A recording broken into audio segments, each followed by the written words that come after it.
Mobilisation, je vois vos yeux qui brillent, ça fait chaud au cœur. Oui, ça fait chaud au cœur de voir qu'ici à Martigues, nous accueillons une grande manifestation comme celle-ci avec tous ces gens qui viennent de partout, qui viennent découvrir notre ville et qui contribuent à son rayonnement. Et je crois que c'est dû aussi à l'activité du club, à notre attachement au sport, et ça fait du bien de se retrouver quand même. Se retrouver comme ça, devant l'étang de Berre, que vous connaissez bien, et à qui vous allez, avec d'autres, vous vous battez pour que Gaby Charroux a été aussi à l'initiative de belles choses. Il va se passer des choses dans les semaines et les mois qui viennent, parce qu'enfin, on voit que ça bouge. Oui, ça bouge autour de l'étang, et effectivement, ici, on est quand même dans un lieu somptueux.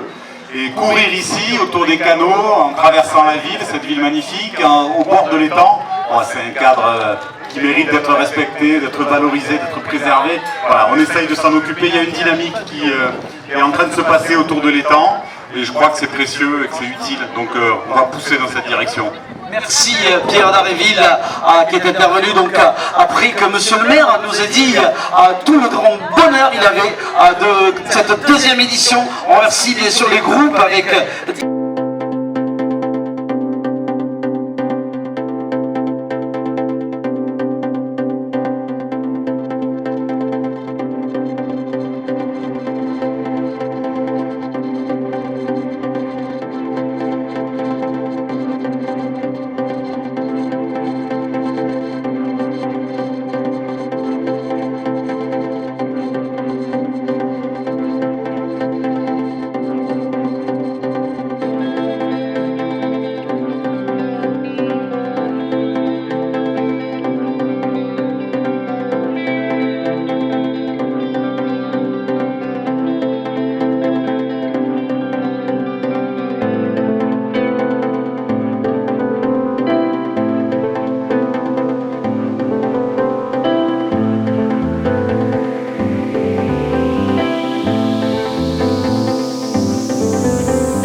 Salut Yves, comment tu vas? Impeccable. Écoute, on est content de se revoir parce que ça fait un moment, cette crise elle nous a isolés un peu. Moi ça fait depuis un très bon moment. Ça fait depuis le mois de septembre. Bon, attends, déjà je te présente là. Alain, Courir en France, chronométreur illustre de tout le territoire. Ah c'est gentil ça. Non mais t'es connu ici. Ça, c'est gentil. Tous les organisateurs, ils savent ta méthode de travail, comment tu les accompagnes. Et en même temps, tu es un peu spécialisé sur les courses moyennes, on va dire, les courses nature, les courses moyennes.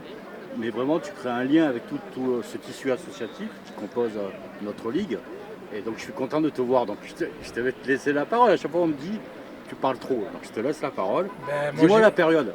Le retour, là, comment ça se passe pour toi?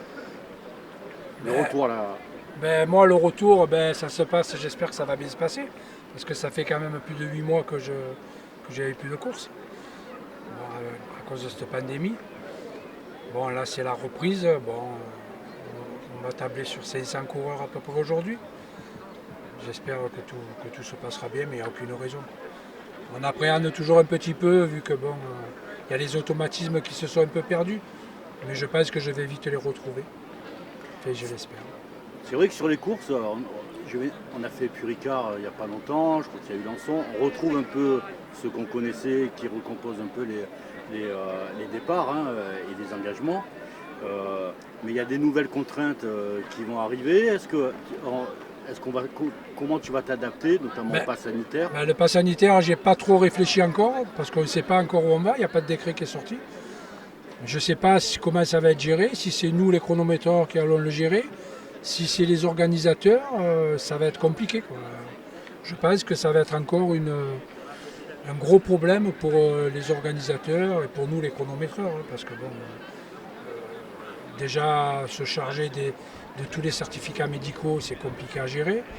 Si en plus il faut se charger aussi des passes sanitaires, je pense que ça va être très difficile. Mais bon, on va s'adapter, comme on s'est toujours adapté. Sans aller trop dans un détail économique, est-ce que toi, tu es partie prenante sur la vie, cette vie du running sur le territoire, tu as une très bonne connaissance des organisateurs qui nous composent. Comment tu vois l'avenir? Est-ce qu'il y en a beaucoup qui ont raccroché les gants, je dirais? Est-ce qu'il y a eu beaucoup d'organisateurs qui abandonnent leurs courses? Comment tu vois l'avenir là-dessus? Moi, je pense personnellement qu'il y a beaucoup d'organisateurs qui vont jeter l'éponge. Parce qu'il y a vraiment beaucoup de contraintes. Beaucoup de contraintes.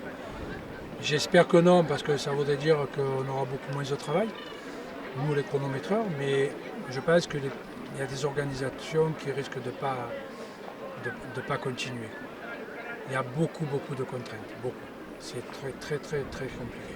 Après, je ne sais pas, est-ce qu'on va sortir de cette pandémie? J'y crois pas trop. Je pense que ça va être perpétuel pendant encore quelques mois, voire quelques années. On va vivre avec ce virus. On va être obligé de vivre avec, mais bon, après, je ne sais pas. Franchement, je ne sais pas. C'est vrai que c'est un peu compliqué de se projeter parce qu'en fait, ce qui est favorisé au regard des contraintes sanitaires, ce sont les petites organisations parce que la concentration nombreuse de coureurs, ça va être soumis à plus de contraintes. Or, les petites organisations, financièrement, c'est compliqué au regard même des contraintes qui leur sont imposées, quoi.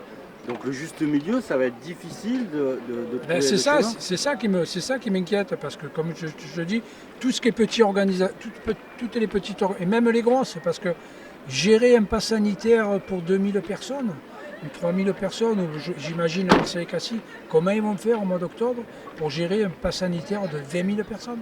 Je sais pas. J'ai du mal à me l'imaginer. Je sais pas du tout. Moi, c'est ça. Le pass sanitaire, il me fait peur dans la course à pied. Il me fait peur parce plus que le certificat médical. Plus que le certificat, plus que toutes les contraintes qu'ils nous ont mis, les résultats, ne plus afficher les résultats, tout ça. Moi, tout ça, c'est pas un problème. Mais le pass sanitaire, je pense qu'il va nous faire mal. Bon, en espérant, en revenant un petit peu sur cette course de Martigues, c'est la deuxième édition, je crois. Deuxième édition. Ouais. Bon, l'année dernière, elle n'a pas eu lieu vu que par rapport à la pandémie, ils l'ont annulé. Et là, c'est leur deuxième édition. Et ils sont à peu près, c'est ce que je leur disais, c'est bizarre parce que bon, les courses, je trouve qu'elles ont vachement baissé. Et là, toi, tu as à peu près le même nombre de coureurs qu'il y a 2 ans. D'accord. Alors que tu as des courses qui ont baissé facilement de 30%. Quoi. Oui, facile. Ouais. Facile, et lui, il est pratiquement... bon, c'est vrai qu'il attendait plus de monde. Mais bon, moi, je pense que c'était un peu présomptueux d'attendre autant de monde. Déjà, arriver à égaler son taux de participation de l'année 2019, c'est déjà très bien. En tous les cas, ça se prépare, ça va être une belle petite fête. Je pense. L'endroit est sympa, le cadre est génial. Franchement, c'est super.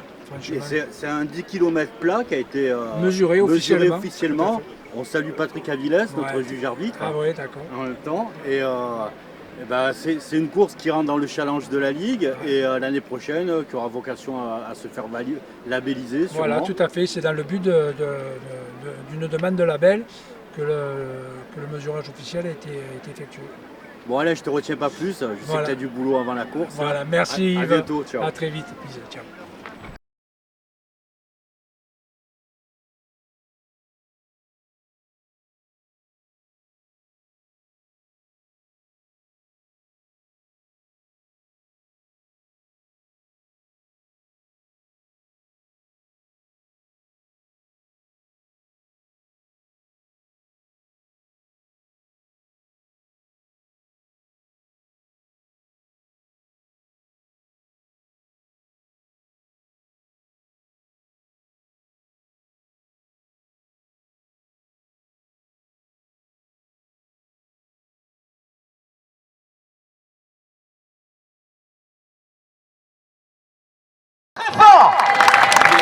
Monsieur le maire, il y a des moments quand même forts. Hein. Oui, oui, c'est un moment magnifique ce soir et j'espère qu'on va avoir beaucoup de plaisir avec eux, j'en suis sûr, parce qu'on a des champions, vous l'avez dit, hein, mais on a aussi tous ceux qui viennent courir.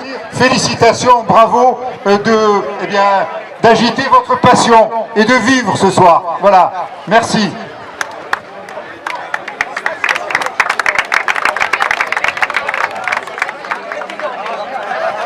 Et je remercie vraiment les services de la ville, monsieur le maire, police municipale, toutes les personnes qui se sont mobilisées. Pierre, quand on est sur le terrain comme ça, aux côtés de Gaby Charroux, aux côtés du maire, et qu'on voit que l'athlète chez nous, on a la Ligue Région Sud avec Jean-François Rouillet qui est à nos côtés, on voit qu'il y a des belles choses chez nous, hein, en Provence et dans les Bouches-du-Rhône.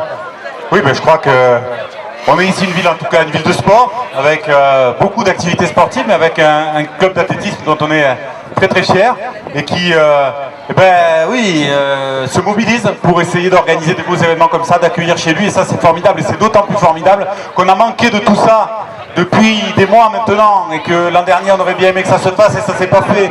Et donc voilà, enfin on peut accueillir, on peut courir ensemble, faire du sport ensemble.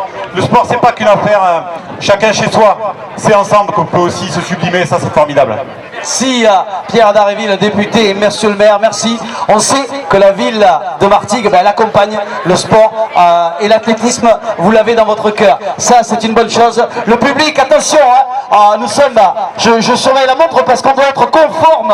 Je suis en direct avec la police, donc à 15 piles. On va respecter. Encore une fois, ça fait plaisir. On applaudit tous ces coureurs, s'il vous plaît, encore une fois. Merci.